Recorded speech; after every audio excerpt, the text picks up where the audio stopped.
I may have gone overboard. Alright, let's get started. Hi, welcome back to Plot Twists, the channel where we talk about everything reading, writing, and plot. My name's Nikia. So last weekend, or this past weekend, Jesse over at Bartell's Bookshelf and I, we went to Reno, Nevada with our friend Laura, and we had a little birthday bash. It was Jesse's birthday this month, and it was also my birthday this month as well. So we just decided to kind of go on a spending spree. We both turned 30, so we decided, one little hurrah for us, I suppose, to say goodbye to our 20s and our youth. So, I obviously went a little overboard. Not as badly as Jesse did, although he only beat me by I think 14 books. He got like 44, I got 30 right here. This is just going to be a general video of what I got. I'm going to talk about them. Obviously, since there's so many, I'm not going to talk about them in length too much. I'm just going to maybe say what the book is, what it's about, why I picked it up, that kind of thing. So the story was called Grassroots Books in Reno, Nevada. Reno's not that far away from us. It's about a 2-ish hour drive. And it's a pretty easy drive as well, so not terrible. Grassroots Books. I am not going to be able to say that correctly, am I? I love being able to talk. Anyway, so it is a new and used bookstore in Reno, Nevada, just on the outskirts of downtown. And it's a very, very dangerous place. They have an outdoor sale year-round, where most of the time the books are 25 cents to $1 outside. But on Sundays, they have a sale where you fill up a paper shopping bag for $5. So it doesn't matter what you put in there. All the books that you put into that bag, it's just going to be $5. So we went on Sunday, which my boyfriend says is probably a bad idea. But I came with a lot of great things. Or at least what I'm hoping are a lot of great things. So in no particular order, let's just go ahead and get into them. So this was one of the first ones I grabbed. This is really beautiful copy. This came from outside in their little $5 bag sale. Almost like a completely perfect copy of this Anne Rice book, Servant of the Bones. I've never read anything outside of Interview with the Vampire in terms of Anne Rice, but I do like her writing a lot. I like her characters. So it was just kind of like, okay, I have to have this. It's an Anne Rice. And it was super, super cheap. I got it for essentially $5. Yeah, so I don't know a whole lot about this one. I know it's about Azrael, or the demon Azrael. But beyond that, I really don't know a whole lot. The back of the book doesn't give much. It's just a lot of praise, as books seem to do these days. But yeah, I was actually really surprised about the quality. This is a great copy, barely been read, hardly any nicks or anything like that. Pages are super nice. So yeah, this proved to bode well for the trip. Finding such a nice copy in what was essentially an outdoor sale that they were just giving away. So yeah, this was really great. I'm really interested in reading this. That's really to say. I really honestly just bought it because of the author.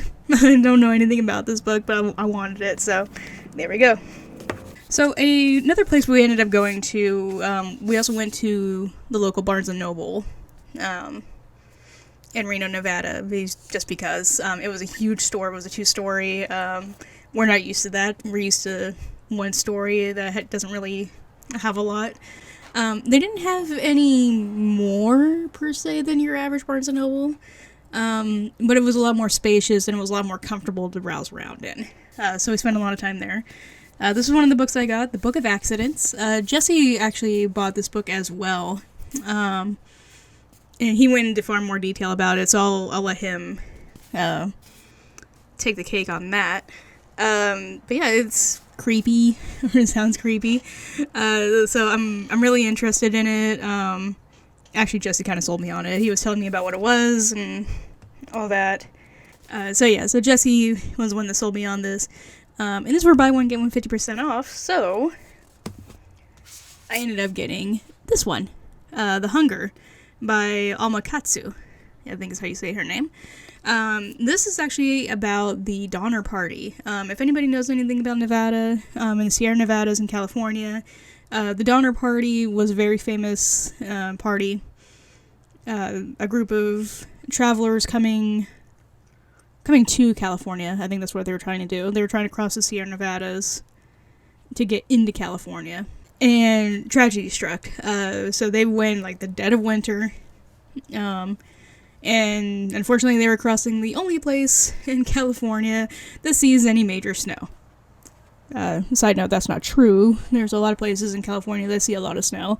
But I'm not from that area. So I have not seen snow in years.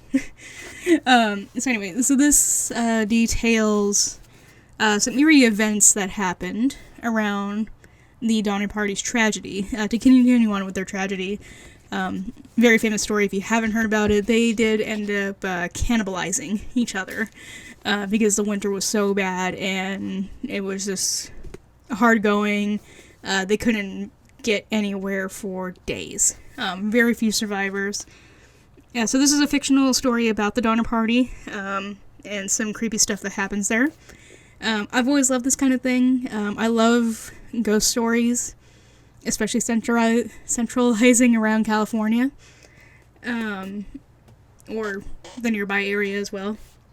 I love creepy things in the woods. I love creepy things in winter. So this is just right up my alley. So I'm really interested in seeing where this goes.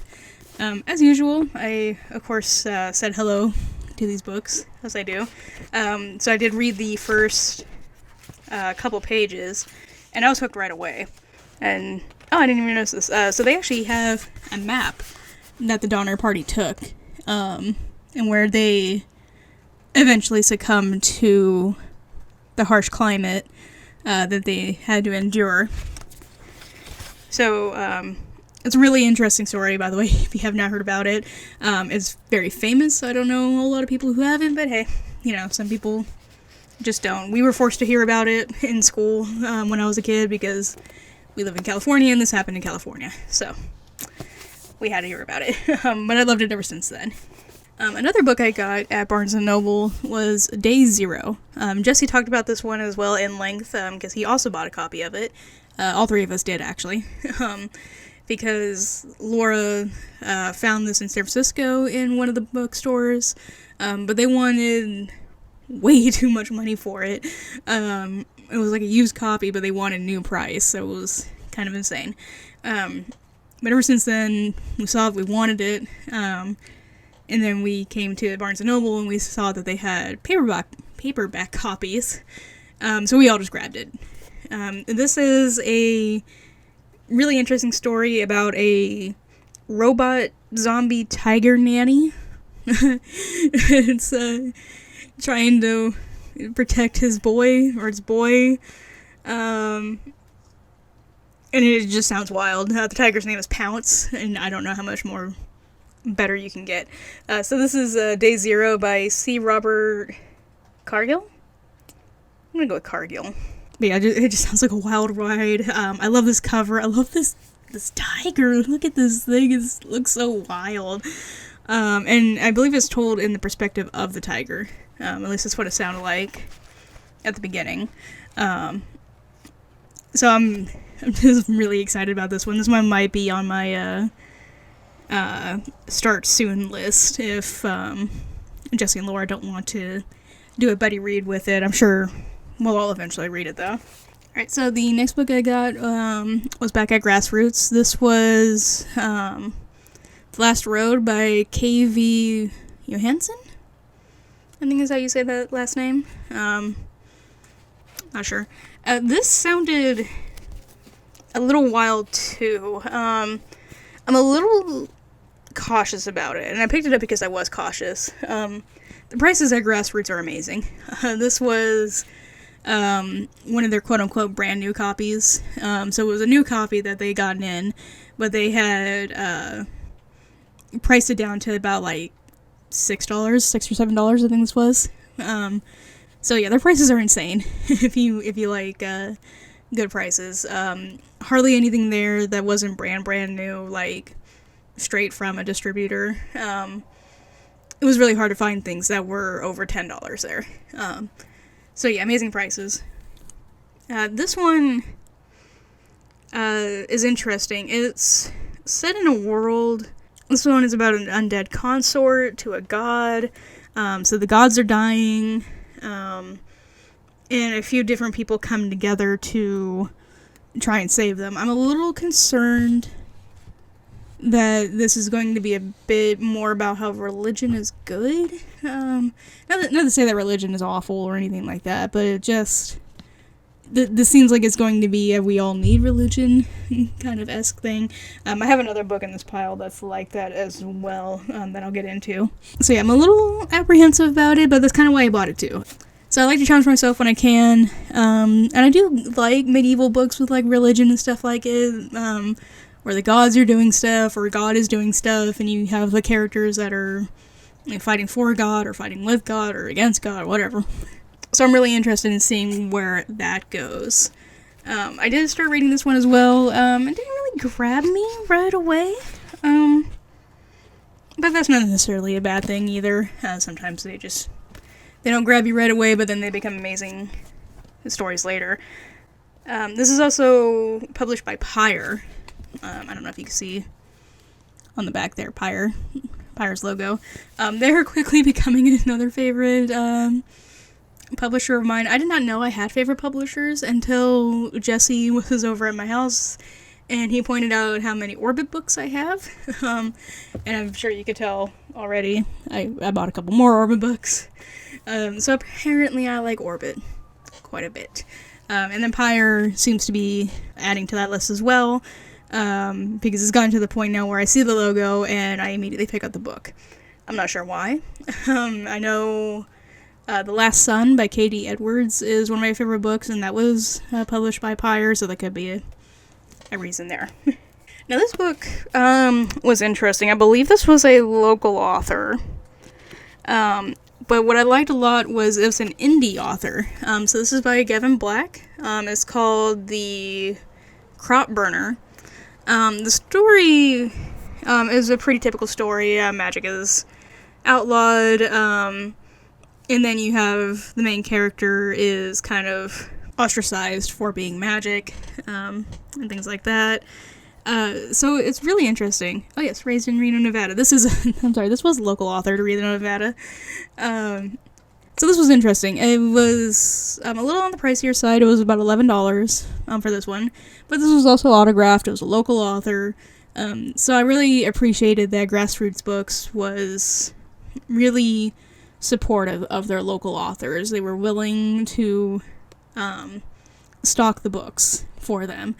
And it even came with a little bookmark of the staff on the books on the back. So this was interesting. So I honestly mostly just bought it because it was indie and it was local, and I was just really interested that they supported their local authors like that. So yeah, but it does sound interesting. It's magic, and it's ostracized people for being magic, and that's all the kind of stuff I'm into. So it was really great. I wasn't thrilled about the cover, but it's an indie.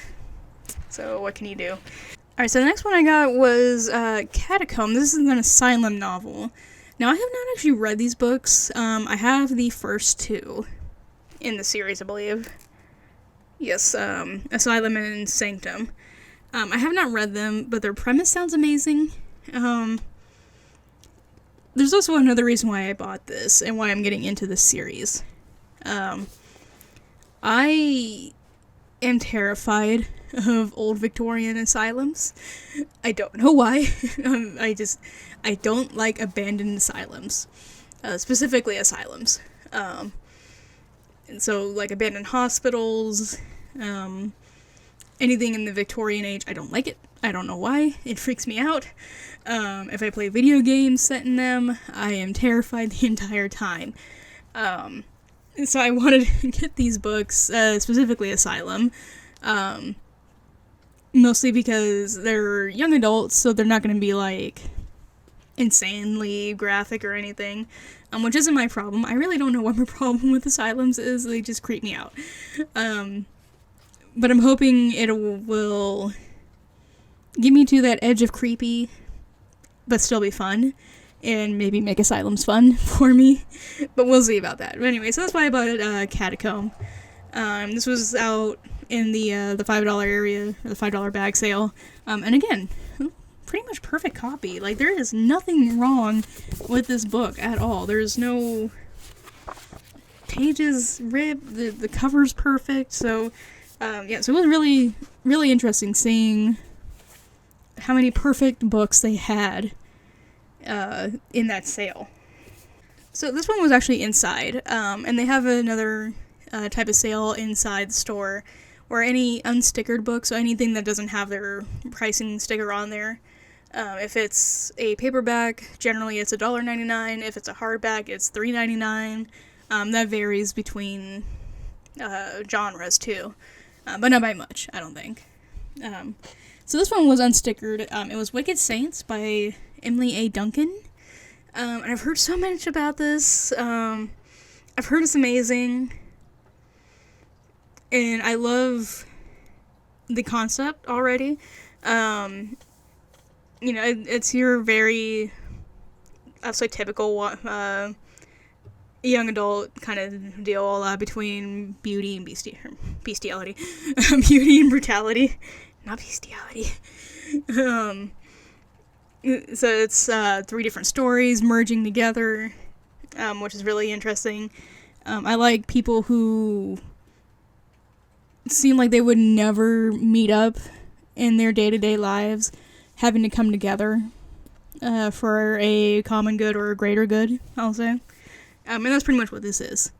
It says, one of these on here, a quote by NPR says that it's full of ice, blood, and angst. So we'll see about that. I have to admit, I'm a bit of a sucker for teen angst.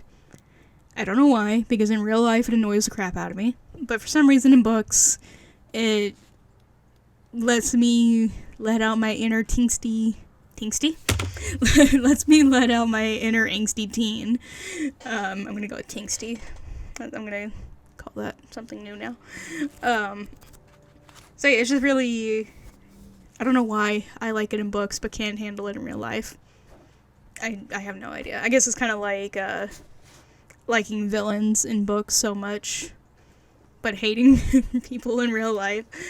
See, I don't know. But we'll see how this goes. Like I said, I've heard a lot about it. I like this cover, too. This cover's really nice. It's very simplistic. But it's got just the right amount of color in certain spaces that I really like. And I really like the spine of this as well. I like it when they can do an artistic spine to the book. That way it looks really good on a shelf. And that way you don't have to do, like, the whole, you know, facing it towards the viewer. You can have some nice artwork just on the spine. So I appreciate that. That's part of the reason why I picked this up. I've just heard a lot about it, and I like the spine. So this is another book I got, The Gargoyle. This was also out in the $5 area. This was the other one that I mentioned earlier, where it seemed a little bit more on the religious side.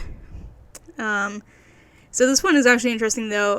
In a burn ward, a man lies between living and dying, and he's essentially wishing for death. He does not want to live anymore because he is so charred up, and he just hates living. It's pure pain and misery constantly.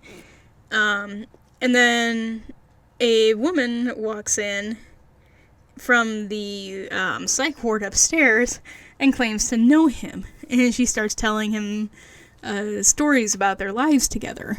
And so I thought that was really interesting. But it does seem to talk about God and religion a little bit as well, in the beginning at least. So wasn't too sure about that, but we'll see how it goes. I'm really interested in seeing how that's portrayed. So an interesting thing too that you get with used books is you almost always get some type of like little note written from people in here. And I've gotten a couple of them actually. But this one, I'm not sure how I feel about this. So this one says, NJ, I hope you enjoy reading this book with me, in quotation marks. I don't know what that means. I'm assuming the person who wrote this read it already. I remember it being unique and immersive.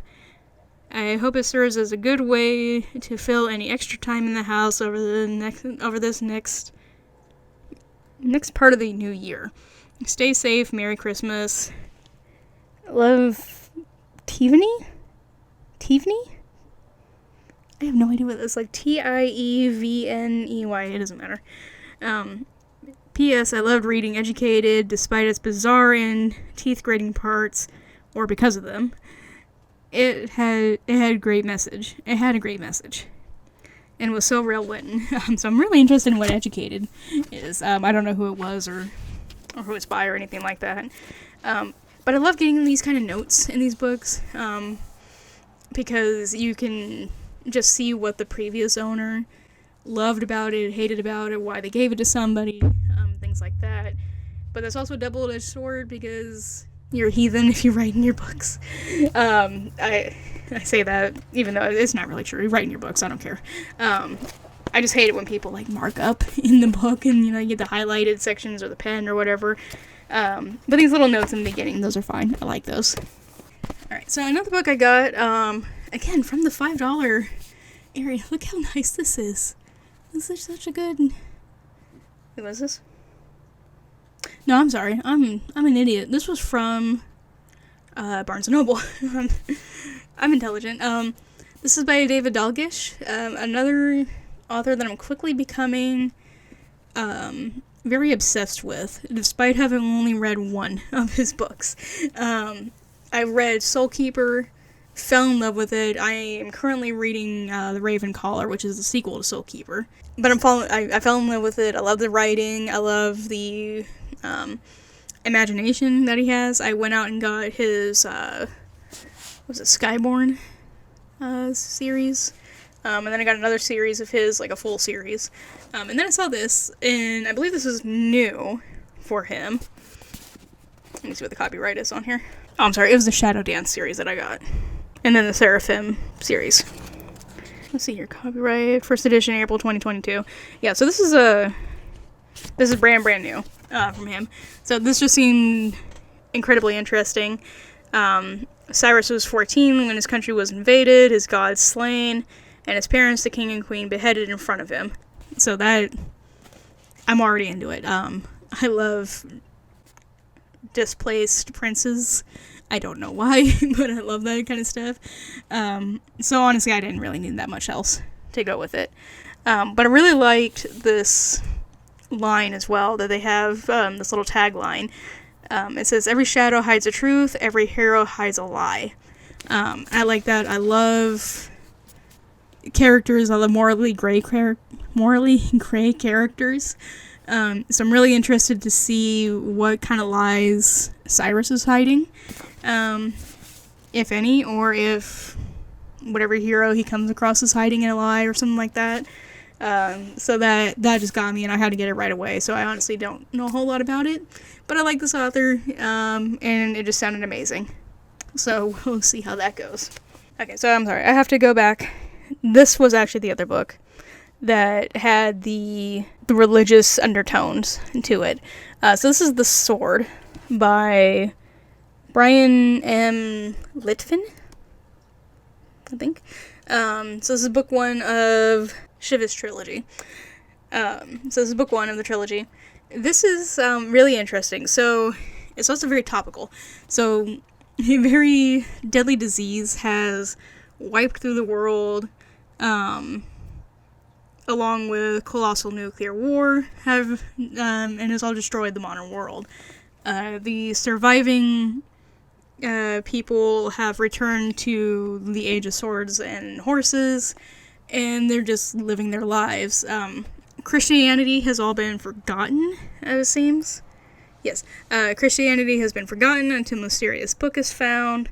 When an army scout and a beautiful farmer's daughter discover an ancient copy of the Bible, everything starts to change. And Chivas? I'm assuming so, because it's like chivalrous. Shivas.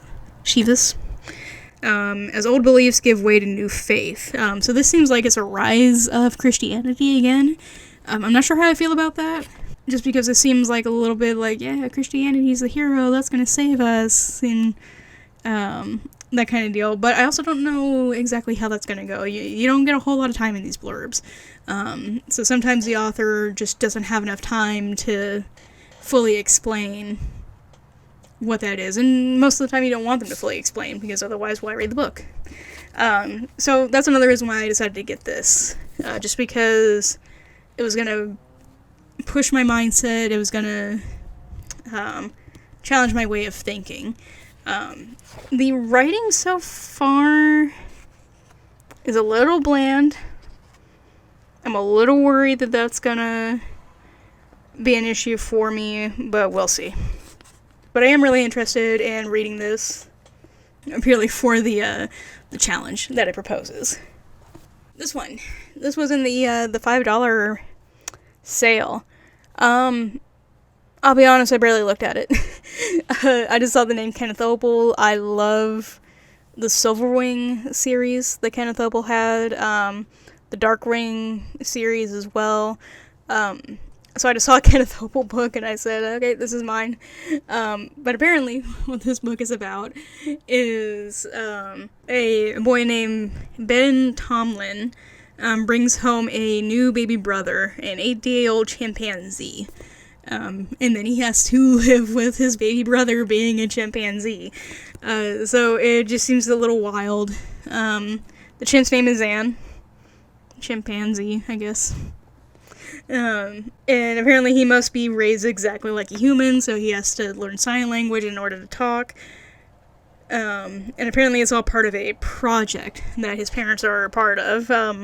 They seem to be scientists of some type, trying to do a study on chimps. So it sounds wildly bizarre. I know a lot of people can relate to having a new baby in the house, especially when they are a preteen or teenager. I'm not sure how old Zan is. I believe he's 13 in this book. Or not Zan, I'm sorry, Ben. So I believe he's 13. So being a preteen or a teenager, or even just a child, a young child, getting a new baby in the house can be frustrating, beyond belief. So I'm really interested to see how this goes, because it's not just a baby, it's a chimp. And as somebody who knows more about animals than I do humans, chimps aren't that great to have in the house. They will rip your face off without meaning to, sometimes by meaning to. So this is going to be interesting. I'm really interested to see where this goes. And again, it was Kenneth Opel. I love his writing already, so it didn't take much there. So this is a book by Tara Sim, City of Dusk. I picked this one up at Barnes & Noble, again, purely because I had read one of her books, and I fell in love with it, and I fell in love with her writing, and that was it. The story sounds really good as well. This is another situation in which multiple people have to come together. Their roads in life bring them together to fight off an evil, and these people are from different worlds, so there are life, death, light, and darkness, and they all converge on the City of Dusk. But the gods have withdrawn, and now everything is dying, essentially. So 4 people are going to come from, one from each world, come together to help save the world, as it is. This is, I believe, Tara Sim's first adult book. Her other books, I believe, are young adult. All of her young adult, I believe. I could be wrong on that. Don't quote me on that. The one I read was Timekeeper, and I absolutely adored that book. I have not read the other two, unfortunately. I have this weird habit of starting a series, being really invested into it, and then not finishing it. And I don't know why. I think it has something to do with just not wanting it to end. Anyway, so again, I saw this, and I just had to have it, because I like this author. And the concept seems really interesting as well. And this cover is amazing. I love all of her covers. They're beautiful, they're intricate, they're elegant. This nice, like, filigree style that she's got going on. So I absolutely loved it. If you see any of the other books, they have very distinct covers, and they're very beautiful. So I'm not going to talk too much about this one, because it's super famous. The Jungle Book by Rudyard Kipling. I will never say that man's name right in my life. I don't know why. So I bought this one mostly because I did not have a copy. I did love the Jungle Books. When I initially read them, are they problematic? Very much so. They are products of their time, and you have to remember that when you're reading them, because some things are just insane. But these were one of the stories that got me into anything to do with animals as well. I love pretty much any book told from the perspective of an animal. Watership Down, which I'll be reading with Plagued by Visions, Juan over at Plagued by Visions. He's doing a Vision of the Month. His book is Watership Down. One of my favorite books of all time. So we'll be reading that one with him. Redwall is another example. The Animals of Farthing Wood. The Jungle Books. So I love these type of stories, even though they're not necessarily accurate in terms of animals, but you know what, who cares? It's fantasy, they're talking. Who cares? This poor dude is beat up, though. He has certainly seen some better days. But another reason I got this book was because I'm actually in the process of writing a Jungle Book-esque story, but instead of wolves, it's dragons. So if anybody knows anything about the Jungle Books, which I'm sure there's a million adaptations out there, I'm sure somebody has heard about them. So that's another reason I picked it up. I needed source material. Just to give me ideas of where to go with it, in a sense. I don't really want to copy anything too great, but I wanted that fairy tale-esque style of writing, the Aesop fable kind of idea of writing it. So I just wanted to read this again, get myself familiar with that storytelling type while I wrote my own version. Alright, Snow Crash by Neil Stephenson. I know nothing about this book. Jesse told me to get it, so I got it. That's pretty much it. This smells like perfume. Ugh, I don't like that. Note to all potential authors out there. White on orange does not show well. Please don't do this. So I can't really read this. Oh, yes, I remember this one. I wanted this. The main character's name is Hero Protagonist, and he's a pizza delivery boy, but in the metaverse, he's a prince plunging headlong into the enigma of a new computer virus, striking down hackers everywhere. So yeah, this just seemed like a wild ride. Jesse told me to get it, so I got it. That's kind of what ended up happening. This was in the $5 bin, and I was like, okay, yeah, it's a little trade paperback. It'll fit right in there. Boop, there it goes. So yeah, this sounds like a wild ride. He recommended it. I don't know if he's read it or if he started reading it and just never finished. But he said it was something that I would probably be really into, and I do somewhat like, I believe they're called lit RPGs now. Literary RPGs, where they're books about the world that people go into in the RPG. So they're set in real life, but the story is all about the character in the video game world. And how could you get a book where the name of the main character is Hero Protagonist and not get it? And it just seems like a wild ride, so I'm really interested in seeing where this goes. Again, this poor thing is beat up, but a sign of a good book, well read. These two, again, I got because that just seems like a wild ride. Goblin Hero and Goblin War by Jim C. Hines. You don't see goblins as the main characters too often, so I had to get them. Unfortunately, as soon as I got home and scanned them into my little app that I use to keep track of all my books, because I have so many, I realized that these are not the first two. So I'm missing one. I believe it's Hero or Goblin something that I'm missing. I don't remember what the first one is I'm missing. But I've seen them before at half price, so I might go over there and pick it up, but we'll see. But yeah, so that's pretty much it. It sold me. It's just about a goblin that is the hero of these little adventures that he has, and I couldn't pass that up. It just sounds wild and adorable, and who doesn't love goblins? You know, they're fun to slay in RPGs. Why can't they be the hero? Again, another wild ride. This is Spell Singer by Alan Dean Foster.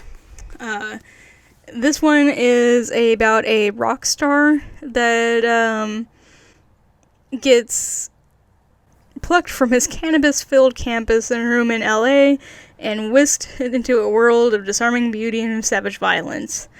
So he is a rock star that gets pulled from college into a fantasy world by a wizard turtle and an otter and another lady, it looks like, some type of warrior lady. I didn't get that far. So I just heard Rockstar getting pulled into a fantasy world by a turtle. And I couldn't say no to that. Although I believe that's a tortoise on the cover here.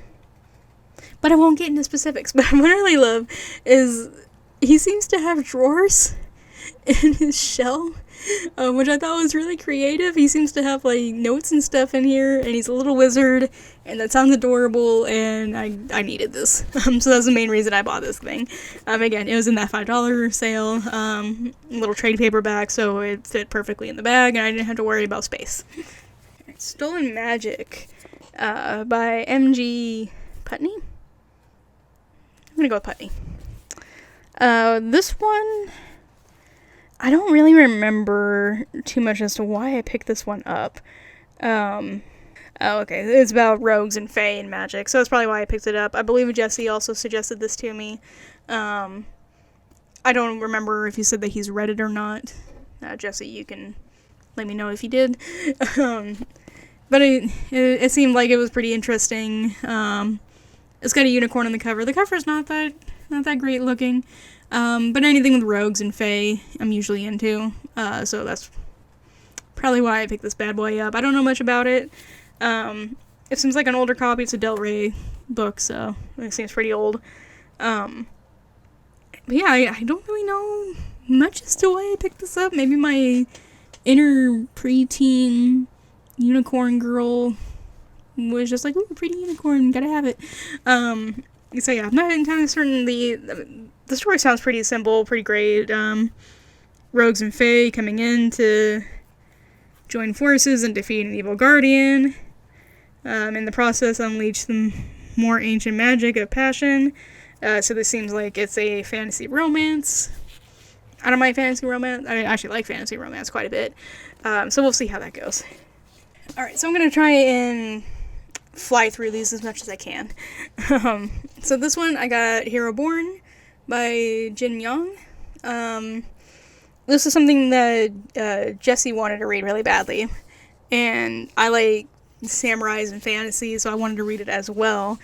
This was one of the new books that was only priced for like $6. And this is perfect condition. It's absolutely perfect condition. And it's an international best-selling novel, now available in English for the first time. So like Jesse, I've been wanting to read more translated fiction, and I've heard wonderful things about this. I love this cover as well. So I'm really interested in seeing where this one goes. And again, samurais and fantasy, and I'm all over that. Anytime, any day. Alright, this one I bought purely for the title alone. It was also in the $5 area. I had no idea what it was about. I didn't even look at it until I got it home. But it's called The Haunted Bookshop, so I had to grab it. Let's see here. So it is about... So among the livelier spirits who inhabit Parnassus at home are, besides proprietor Mifflin, I'm stumbling all over these words, his ample and loving wife, Helen, 40-ish, and a legendary baker of chocolate cake. I like Helen already. The radiantly lovely Titania Chapman, sent to live in the Mifflin household by her rich father in order to correct the evils of a finishing school education, the friendly dog Bach, short for Boccaccio, and a young advertising man, Aubrey Gilbert, smitten by Titiana's beauty, I believe it's Titiana, and eager to learn about the world of books for her sake. There are other spirits too, most lively, if not alive. They are the great spirits of the literary past, and their part in the story is too much fun to spoil by any foremention. So it's a haunted bookshop, and that's all I needed to know. I love haunted bookshops. It seems that the ghosts may be the authors of some of the books, or maybe literary characters or something like that. So that was just really interesting. The writing, this is very old. Oh, I'm sorry. Wow, this is a lot older. So initially copyrighted in 1919. But this particular copy was 1951. So you have these occasional pictures, rather detailed illustrations, actually. Let me see if I can find that one. Yeah, so we got that. So really, really beautiful hand-drawn illustrations. And it's about haunted books. So that was all I needed to hear. I'm totally into haunted books, and that's why I grabbed this guy. Alright, this was another Barnes & Noble grab. This was rather cheap. The Ghosts We Keep. So this is when the young adult section. This is about a boy who I believe lost his brother. Yes, so it's about Liam Cooper, and his older brother Ethan is suddenly killed in a hit-and-run accident. He's been feeling isolated, but then soon he meets Ethan's best friend Marcus, and then they begin to have feelings for each other, and they get to experience grief and loss together, and of course healing. I love books like that, and this just sounded adorable. Really cute, and just really, really good. The writing already seems pretty decent. I love how much young adult can have beautiful writing, beautiful stories. They can have some very detailed gore. There does not seem to be a whole lot of rules in terms of young adult. I think as long as the characters are under 18, you're good to go. You can do whatever you want. So I'm really interested in seeing how this goes. And I'm curious to see if Ethan's hit-and-run accident maybe wasn't so much of an accident. It seems to have a bit of a lead into that, or something of the sort. So we'll see how well this goes. So speaking of haunted books and things of the sort, Fly By Night, about banned books. So this is interesting. This is a book that's set in a world where books have been banned. This was also, I believe, in the $5 bin, or the $5 bag sale. But what I really like about this so far is that the chapters... Can you see that at all? Yeah, kind of right there. The chapters are all A is for Apple kind of thing. So I really like that. I really appreciated that. I know Jesse has a copy of this, or I believe he has a copy of this. But yeah, I just love the cover. I like this big banned sticker across the front of it, as if this book has been banned, but really it's just part of the story. So I'm really interested in seeing that, or seeing how that goes. I don't know too much about it. I think it's just about a young girl who reads a lot. Yeah, and her only friend is a pet goose. So we'll see how that goes. Geese are finicky creatures. But yeah, so I love books about books too, especially fictional books about books. Not going to talk about this one too much. I honestly just wanted Peter Pan on my shelf. I love the story of Peter Pan, but I admit I have not actually read the book Peter Pan. But I saw this for $3, and I thought, okay, yeah, why not? I will have Peter Pan on my shelf. So that's the only reason I got this. I did start reading it though a little bit, and this part got me so badly, which I'm sure anybody who's read Peter Pan before probably remembers this part. The first paragraph is talking about children growing up and how Wendy Darling talks about growing up and things like that, or knows about growing up, I should say. In this last line here, but henceforth Wendy knew that she must grow up. You always know after you are 2. 2 is the beginning of the end. I stuck it out a little bit longer. I did not know it was the end until I was like 16. But I thought that was funny. Just like, 2 years old, that's the end of life. You're no longer a child. Grow up. So that's why I got this. This was just because I needed it. This one was just to round out a collection I have. Fairy Lord, I have the other books. I believe this is the last one of the Fairy Wars Chronicles. It was in the $5 bag thing, and I thought, well, I have the others, might as well grab the last one real quick. Unfortunately, it's not going to match the rest of my collection, but I'm not that worried about it. If I like it that much, I'll make sure the rest of them match. But as of right now, since I have not read them, I just decided, it's here. I'm going to shove it in the bag for $5. So that was nice. So this one is rather interesting. This is The Dreamer by Scott Macy. Kevin Alexander is a normal high school freshman. I'll be honest, I almost put it down there, because obviously if writing a book about him, he's not normal. But when his older brother mysteriously goes into a coma, his life becomes anything but normal. When poisoned by the same experimental drug that induced his brother's coma, Kevin quickly learns that there is more to the drug than just sleeping. He is transported to another world known as Genetrix. So it was really interesting in that premise alone. I love books that have the characters get creatively transported to another world. And while I've heard of comas and drug inducing and stuff like that being part of it, this just seemed like it might be a little bit different. So I was really interested in that. This book, Scott Macy, if you're out there, tell your cousin I have her card. I believe it's Kimberly. Yeah, tell your cousin that I have her 2011 Christmas card, and also her lovely little newsletter from 2011. We'll try and blur that out, I guess, because it probably shouldn't be doing that. But yes, so yeah, Scott Macy, or anybody in the Macy family, if you're out there, I have your 2011 Christmas card. And this is also signed by Scott Macy.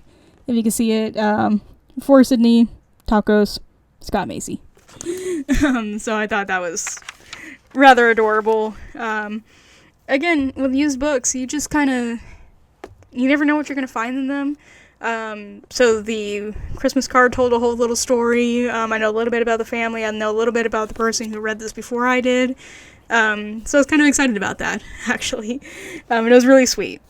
So yeah, again, Scott Macy, I have your cousin's Christmas card, if you want it. So this was also on the table for the $5 thing. This was Jesse also grabbed grabbed this book. We all did, actually. Scream Sight. So he went more into detail about it, but it was about a carnival, or has something to do with a carnival, and a bunch of quote-unquote YouTube videos that are meant to make people scream, meant to make people scared, but some of them seem to be doing a better job than others, and maybe not so good ways. So I was really interested in that. I'm really interested in seeing how that goes. I love young adult horror. And I love regular horror too. But I like young adult horror because they usually deal with things that are scary to teens. And honestly, the things that are scary to teens are still scary to adults. We just don't remember it that well for some reason. So I'm really interested in seeing how that goes. Right, these two. Jesse told me to grab them. Again, these are... I don't know much about these. Across the Nightingale Floor. Tales of the Otori. Book 1 by Leon Hearn, I think. And then Grass for His Pillow. These are just samurai fantasy stories. I don't know a whole lot about them. I didn't read much into them. I didn't really get a chance to say hi to these either. But yeah, so Jesse thought I would like them. Both of them were there. So I just said, why not? And picked them up. So we'll see how I get along with those two. And I like, if I can get a series all together, I will, usually. Just because it makes things nice, and knowing me, if I end up liking it, I will never find a matching one again. And the last one. So it's no secret that I love Cornelia Funke. I love her book Inkheart, and I love most of her other books, so I got this one. This is Fearless, a Mirror World novel. I believe this is the sequel to Reckless, the direct sequel to Reckless, or it could be the third one, I'm not sure. But I mostly got this to round out the collection I had so far. And it's a Cornelia Funke novel, so I was really excited to see this. This was only $1.99, so I was really, really all over that. So that's the only reason I bought this. Reckless seems like it's a really interesting novel. It seems a little bit older in terms of what I have come to know Cornelia Funke writing. So it seems to be the older young adult versus the younger young adult like Inkheart is. Or even younger than that. I know she's got a couple of books that are super, super young adult. Yeah, so I'm just really interested in seeing how this world pans out. It seems really amazing, and I love that cover. That is a beautiful cover with those moths. I believe these are death moths. I'm not sure what these ones are. They seem to be having elements of several different types. So I'm not sure. I'm not great on insects. But yeah, so this is just what it seemed like a really good series to get into. I'm really interested in it, and I love Cornelia Funke's work. So that's purely the reason why I got this. That is it. So those are all the books I got. I got 30 in total. I will be slowing down quite heavily on my book buying adventures, so hopefully you'll be seeing more reviews out of me than anything else. I might be ending up doing a challenge where I have to read 50 or so books before I can buy any more. We'll see how well that goes, because I have no self-control. Then again, I might not have a choice in the matter if my boyfriend has anything to say about it, but it's fine. He knew what he was getting into. So, that's about it. A few updates. I'm hoping to be coming out with my own book challenge pretty soon, so be on the lookout for that. Just a quick list of, not a book challenge, a book tag of my own. So just a few different questions about books and reading and stuff like that I want to put out there. I am also over on my Etsy page. I am selling blind date with the books. So I have quite a few books that in several different genres that if you want a mystery date with a book, if you don't want to really know what you're getting, you just want a general romance or fantasy or something like that, head on over to my Etsy page. That's Plot Twist Books on Etsy. And go ahead and grab one. They're $5 for the paperback and $8 for a hardback. So yeah, let me know down in the comments if you have read any of these books, if you have any of these books, if you know anything about them. Let's just talk about the books. Primarily the plots, if we can. So yeah, that's it. I hope to see you guys soon, and thank you for coming over to Plot Twist. Have a great day, and keep reading.